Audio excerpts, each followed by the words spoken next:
بسم اللہ الرحمن الرحیم۔ ناظرین، میں ہوں ڈاکٹر عرفان اور آج ایک بڑا افسوسناک واقعہ پیش آیا۔ عمران خان صاحب کا لانگ مارچ جو کہ اسلام آباد کی طرف آ رہا تھا اور گکھڑ منڈی کے قریب وزیر آباد میں آج ان کے اوپر فائرنگ ہوئی، ان کے ساتھیوں کے اوپر فائرنگ ہوئی۔ اطلاعات کے مطابق جو اس وقت تک کی اطلاع ہے جس میں عمران خان صاحب کی دونوں ٹانگوں میں گولی لگی ہے، 2 بلٹس خان صاحب کو لگی ہیں اور اسی طرح جو احمد چٹھا وہاں کے وزیر آباد کے MP ہیں ان کے بارے میں بتایا جا رہا ہے کہ وہ زخمی ہیں، اور اسی طریقے سے جو باقی ان کے ساتھی تھے ان کے حوالے سے بھی خبریں آ رہی ہیں کہ وہ بھی زخمی ہیں۔ سینیٹر فیصل جاوید زخمی ہیں، لیکن بہرحال ان کی پوزیشن اب بہتر ہے۔ خان صاحب کے حوالے سے بھی جو ریسنٹ ابھی بتایا جا رہا ہے انہیں شوکت خانم پہنچا دیا گیا اور ان کی جو صورتحال ہے وہ بھی خطرے سے باہر ہے، لیکن یہ سارا معاملہ بہرحال قابل مذمت ہے۔ سیاسی نظریات سے اختلاف اپنی جگہ، لیکن کسی بھی پولیٹیکل لیڈر کے اوپر اس طرح کی اسیسینیشن اٹیک کرنا یہ کسی صورت جائز نہیں ہے۔ جس شخص کو پکڑا گیا ہے اس کا ایک کنفیشنل سٹیٹمنٹ بھی آپ لوگوں کی نظر سے گزرا ہوگا یقینی طور پہ،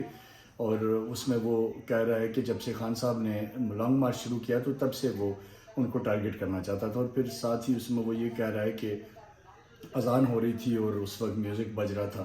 اور خان صاحب جو وہ لوگوں کو گمراہ کر رہے تھے، تو اس طرح کا بہرحال ایک اس کا ٹوسٹڈ سا بیان ہے۔ یہ اب پولیس نے دیکھنا ہے، لا انفورسمنٹ ایجنسیز نے دیکھنا ہے کہ اس کی بات میں کتنی صداقت ہے، لیکن جو ایک چیز بڑی اہم ہے کہ ملک کی ایک بڑی پولیٹیکل پارٹی کے سربراہ کے اوپر اس طرح کا حملہ ہونا یہ یقینی طور پہ بڑا افسوسناک ہے، اور ماضی میں بھی جس طرح محترمہ بینظیر کے اوپر حملہ ہوا یا اس طریقے سے دیگر جو ہماری لیڈرشپ کے بڑے لوگ اس طرح کے واقعات کا شکار ہوئے ہیں، اس معاملے میں بڑے پیمانے پہ تحقیقات کی ضرورت ہے، کیونکہ ایک کلپریٹ اریسٹ ہو چکا ہوا ہے اور وہ PTI کا کارکن، میں اس کو سلام پیش کرتا ہوں جس نے اس اٹیکر کو پکڑا اپنی جان کی پرواہ کیے بغیر۔ تو اس سارے سینیریو میں اس وقت جو سچویشن ہے وہ بڑی بہرحال ٹینس ہے، اور ہمیں ایز اے قوم اس صورتحال سے نکلنے کے لیے اقدامات کرنے ہوں گے۔ حکومت کو، اپوزیشن کو، سب کو مل کے اس سچویشن سے باہر آنے کے لیے اقدامات کرنے ہوں گے، کیونکہ خدا نخواستہ قیمتی جانیں ہیں، اور اس پوری جو پولیٹیکل اس وقت ایک ملک کے اندر بحران ہے، جو کنفرنٹریشن ہے، اس کا فائدہ غیر ملکی قوتیں یا طاقتیں اٹھا سکتی ہیں۔ آج کے واقعے کی بھی تحقیقات ہونی چاہیے کہ اس کے پیچھے کون ہے، اور اسی طریقے سے جو اس حوالے سے جو پچھلے کئی دنوں سے چیزیں چل رہی ہیں ان سب چیزوں کو دیکھا جائے، انویسٹیگیٹ کیا جائے، اور میری جو ایز اے میڈیا پرسن میں یہ سمجھتا ہوں کہ تمام لوگوں سے اپیل ہے کہ اس وقت ہمیں